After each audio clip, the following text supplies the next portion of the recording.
School life ছেড়েছি 2020 সালে। Bench বাজিয়ে গানের লড়াই খেলা তখনই ছুটে গেছিল। কবিতায় তোমাকে একদিন কত করে ডেকেছি, আমি নিজেকে নিজের মতো গুছিয়ে নিয়েছি, যেটা ছিল না সেটা না পাওয়ায় সব পেলে নষ্ট জীবন।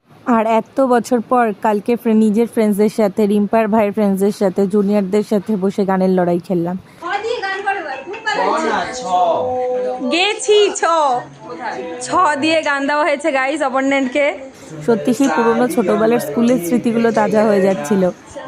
ধীরে গলায় চিৎকার করে গান গাইতে সেই স্কুল লাইফে লজ্জা লাগতো না, কিন্তু এখন একটু একটু লাগে। প্রথমে ছ, এখন হ। সব বায়া কর গই তেরি। তোমাদের সাথে এই মোমেন্টগুলো শেয়ার করতে ইচ্ছে হলো, তাই করলাম।